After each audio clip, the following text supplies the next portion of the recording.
Assalamualaikum warahmatullahi wabarakatuh. Kembali bersama channel Ubaikan Inhil. Seperti biasa Bapak Ibu, seperti video-video sebelumnya, kali ini membahas seputar guru, namun bedanya kali ini saya membahas guru yang ada di bawah naungan Kemendikdasmen sekarang ya, Kementerian Pendidikan Dasar dan Menengah, dalam hal PPG Prajabatan. Nah, nanti kita cek syarat-syaratnya apa saja, karena kan ada beberapa video itu yang bertanya ya, subscriber yang bertanya masalah umur, terus yang sudah honor apakah bisa ikut. Sebenarnya tidak ada masalah untuk mendaftar ya, tentunya dengan ketentuan dan syarat yang sudah ditetapkan. Nah, jika semua terpenuhi ya pasti bisa ya. Nah, coba kita klik. Nah, ini dia. Nah, ini dia PPG bagi calon guru ya, prajabatan. Jadi calon guru berarti dia belum jadi guru. Nah, ini dalam jabatan. Nah, kita cek syaratnya apa saja. Nah, di sini jadi memang Kementerian Pendidikan itu karena dia yang banyak mengelola guru di Indonesia ini, jadi 80% itu guru dikelola oleh Kemendikdasmen ya. Untuk Kemenak itu hanya 20%. Nah, tentu saja PPG Prajabatan ini adalah persiapan untuk ke depan. Jadi nanti jalur jadi guru itu memang tidak ada lagi seperti yang selama ini mungkin kita tahu ya. Setelah lulus S1 honor atau melalui tes CPNS lulus langsung jadi guru. Nah, nanti ke depan tidak ada lagi seperti itu. Jadi wajib lulus PPG Prajabatan dan menjadi P3K dan terus juga menjadi PNS. Jalurnya seperti itu yang dijelaskan oleh Bu Ditjen GTK ya, Bu Nunuk Suryani. Nah, saya yakin Bapak Ibu pernah mendengar pernyataan beliau ya. Nah, jadi seperti itu Bapak Ibu. Nah, ini sinopsis PPG Prajabatan atau calon guru ya. Ini adalah program pendidikan profesi dengan mencetak generasi baru guru-guru Indonesia yang memiliki panggilan hati menjadi guru. Nah, ini juga perlu digarisbawahi memang. Jadi memang guru itu memang harus panggilan hati. Ya betul, memang ada income di sana, tapi jika tidak panggilan hati itu memang berbeda. Terus lagi PPG calon guru Prajabatan diselenggarakan dengan lulusan sarjana atau sarjana terapan. Nah, jadi di sini juga perlu Bapak Ibu serta kawan-kawan ini ya garis bawahi, lulusan sarjana atau sarjana terapan. Maksudnya di sini kan sarjana pendidikan dan non pendidikan. Tentunya kembali lagi yang ingin menjadi guru. Nah, maupun diploma 4, baik dari jurusan pendidikan maupun non kependidikan. Nah, di sini sudah jelas ya. Jadi video saya yang hampir 1 tahun ya pernah saya bahas itu. Jadi prodi non pendidikan bisa menjadi guru, itu sudah banyak yang nonton dan juga banyak yang berkomentar. Kalau saya jurusan manajemen gimana, kalau saya jurusan esos gimana, kalau saya jurusan hukum gimana, sangat banyak sekali. Saya katakan bisa, hanya saja saya lihat di linearitas, misalnya sarjana sosial misalnya itu hanya bisa di SMP mengajar salah satunya IPS, ekonomi. Nah, di SD tidak ada. Nah, karena untuk guru SD pada saat itu atau PGSD itu memang banyak mapel atau prodi yang boleh jurusan atau yang bisa mengajar PGSD, namun tidak termasuk salah satunya seperti sarjana sosial, tapi yang lain bisa. Itu saya bahas. Nah, jadi di sini juga dijelaskan lagi dalam PPG Prajabatan yang terbaru bahwa dari jurusan pendidikan atau prodi pendidikan dan non kependidikan. Nah, ini tuh. bagi calon guru untuk mendapat sertifikat pendidik. Nah, tentu Bapak Ibu yang baru lulus tentunya ya, baik tadi dari Fakultas FKIP ya, Fakultas Keguruan dan Ilmu Pendidikan, ataupun dari agama itu tarbiyah misalnya, ya Fakultas Tarbiyah ya, atau Fakultas Pendidikan. Nah, maupun fakultas non pendidikan yang tentunya ingin merubah jalur ke guru. Nah, tentunya bisa mengikuti PPG Prajabatan. Nah, tadi kan tidak disebutkan Bapak Ibu, karena jurusan pendidikan dan non pendidikan itu kan sangat banyak sekali. Nah, contohnya misalnya di kesehatan itu saya pernah melihat itu D4, misalnya D4 keperawatan atau D4 apa. Di jurusan lain saya belum pernah baca D4 itu jurusan apa. Jadi sangat banyak sekali. Kalau dihitung mungkin ya bisa 500 bahkan mungkin 1000 ya jurusan atau prodi yang ada di Indonesia ini. Nah, jadi saya tentu tidak hafal. Nah, Bapak Ibu kan tahu sendiri, Bapak Ibu dari fakultas atau jurusan pendidikan atau non pendidikan, intinya bisa. Nah, tentunya kan itu dari prodi atau jurusan. Nanti ada lagi syaratnya, kita cek mana nih syaratnya, kita cari. Biasanya ada nih, ini apa tadi, visi ini berdasarkan kebutuhan guru, lulusan pendidikan profesi dengan Buddha. Nah, kita cek dulu ya, apakah ada syarat-syaratnya.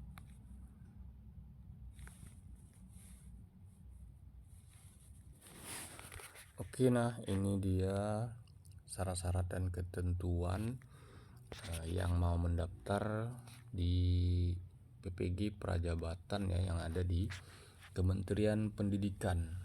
Nah, ini calon guru. Nah, tentunya di awal adalah tes ya. Nah, ini perlukan untuk pendaftaran secara online melalui aplikasi pendaftaran tes substansif di tempat uji kompetensi secara luring atau offline, dan wawancara secara daring. Itu salah satunya. Nah, ini ijazah, kita lihat masalah ijazah. Nah, ini tidak bisa mendaftar PPG guru prajabatan dikarenakan bidang studi Anda tidak sesuai dengan informasi yang dibutuhkan. Iya ya, karena saya login ya, takutnya saya login. Nah, ini ada ketentuan ijazahnya. Jadi linearitas Bapak Ibu bisa lihat ya di banyak yang di TikTok ya, berseliweran video VT tentang juknis PPG Prajabatan serta mapel dan linearitasnya. Mapel, linearitas ijazahnya apa saja. Nah, saya yakin kalau yang senior sudah tahu itu. Tapi yang baru-baru lulus atau mungkin sudah di penghujung calon-calon sarjana atau S1 bisa memantau ya. Mana tahu ya ada ingin merubah haluan ya, dari misalnya teknik mau jadi guru atau jurusan apa.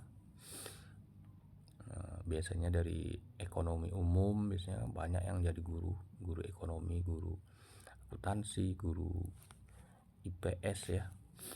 Nah, ini apakah status honorer sekolah dapat mengikuti PPG calon guru prajabatan? Nah, di sini boleh selama tidak atau belum terdaftar sebagai guru atau kepala sekolah dalam basis data Dapodik. Nah, ini dia salah satu yang agak rumit ya. Jika Bapak Ibu di guru umum, karena jika sudah terdaftar di Dapodik dia tidak bisa ikut kalau berdasarkan aturan ini, karena sudah dianggap menjadi guru. Berarti nanti PPG-nya itu harus dalam jabatan. Oke, itu masalah status ya, yang sudah honor misalnya atau sudah terdaftar di Dapodik. Jadi itu tidak bisa dirubah lagi biasanya. Nah, itu sudah ketentuan dari pusat. Jadi sudah Bapak Ibu jangan ngeyel ya. Biasanya tidak akan tertolak dari sistem jadinya. Ataupun misalnya lulus administrasi nanti disuruh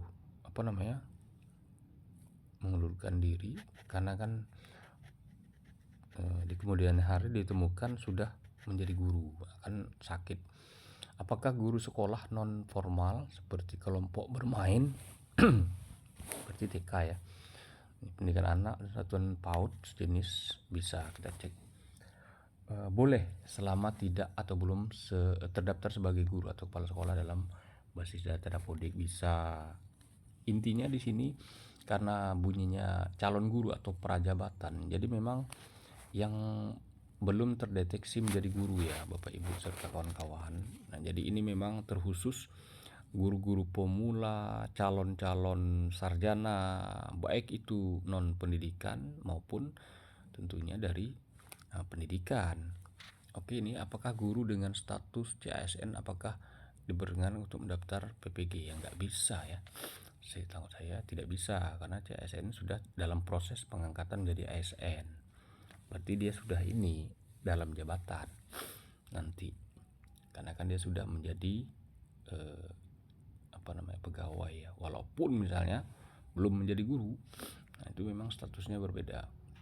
Jika guru memiliki S1 PGSD namun mengajar di sekolah taman kanak-kanak, apakah linear ya memilih bidang studi PGSD, terlihat sesuai syarat mahasiswa PPG calon prajabatan yang menjadi acuan adalah linearitas. Nah, linearitas jadi tetap Bapak Ibu. Jadi ada juknisnya, jadi tetap harus melihat. Jadi kalau sekarang misalnya dipersempit berdasarkan video-video di TikTok, misalnya itu kan PGSD, matematika, terus lagi bahasa Inggris tidak ada di situ. Pendidikan IPA, pendidikan IPS kalau tidak salah ya. Satu lagi saya kurang. Jadi dipersempit karena memang banyak keluhan atau protes dari lulusan PGSD murni ya. Nah, karena mereka merasa memang jatah mereka diambil, mereka tidak bisa ke atas, jadi hanya di SD itu. Nah, jadi mereka merasa peluang mereka, periuk mereka, ya wilayah mereka diambil gitu. Nah, ini juga kebijakan, tapi jujur itu teman-teman memang berat bagi teman-teman, tapi itu memang untuk murni ya mengatasi memang kekurangan guru kelas. Di tempat saya itu Bapak Ibu, yang saya pantau ya, 4 tahun atau 5 tahun terakhir ini dari saya mengikuti tes CPNS dari 2014, jujur saja Bapak Ibu, dari 2014 itu di tempat saya yang dibutuhkan 100 guru kelas itu yang mendaftar hanya 40, yang lulus hanya 10, kadang bahkan 15. Zaman jadi dari CPNS, Bapak Ibu silakan cek itu dari tahun 2014 CAT pertama itu sangat banyak sekali. Jadi guru itu pun di tempat saya lulusan PGSD itu yang masuk bukan dari tempat kami, wilayah lulusan dari kampus di daerah saya, tapi rata-rata dari luar, dari Pulau Jawa, Sumatera. Itu memang saya pantau. Nah, bahkan saya memang mengikuti terus gitu perkembangannya. Nah, jadi tapi sekarang mau dikembalikan lagi, yang boleh mengajar guru kelas hanya PGSD. Nah, mungkin keluhan atau protes dari teman-teman ya lulusan PGSD ya. Seperti bahasa Inggris itu sudah tidak masuk lagi. Nah, itu saya baca betul tuh yang terbaru. Saya lihat linearitasnya prodi bahasa Inggris itu tidak bisa lagi menjadi guru kelas. Nah, terus bagaimana Pak yang kami sudah sertifikasi guru kelas dari bahasa Inggris atau matematika, itu memang ada. Matematika masih tidak bisa. Kalau bahasa Inggris ini sempat linear dihapus, masuk lagi, dihapus lagi. Nah, itu jadi memang polemik bahasa Inggris yang di SD ya khususnya. Kalau di SMP SMK kan mereka mapel, jadi memang tidak bermasalah. Yang kasihan itu yang di SD. Nah, tapi itu tetap diakui yang sudah. Nah, yang sekarang ya tidak bisa lagi. Nah, seperti itu pandangan saya. Ini bagaimana pembuktian ya sehat jasmani. Nah, ini saya rasa tidak perlu saya jelaskan lah, pasti tahu ya. Untuk yang sudah selesai kuliah tapi belum wisuda, apakah tidak bisa mendaftar PPG calon guru prajabatan apakah boleh mendaftar menggunakan surat keterangan lulus. Lah ini pentingnya. Nah ini kita lihat penjelasan dari sistem ini ya di website PPG Kemendikbud. Nah, pendaftaran PPG calon guru prajabatan memanfaatkan data PDDikti. Jika pada database PDDikti calon peserta sudah dinyatakan lulus, maka dipersilahkan untuk mencoba mendaftar. Ini setengah-setengah ya. Kalau untuk data di PDDikti itu menurut saya sangat mudah, walaupun saya bukan orang kampus, tapi secara sistem sangat mudah, seperti Dapoldik ya. Di upgrade per jam saja sudah berubah. Nah, kalau di PDDikti menurut saya bisa lebih cepat. Misalnya diupdate oleh kampus, terus lagi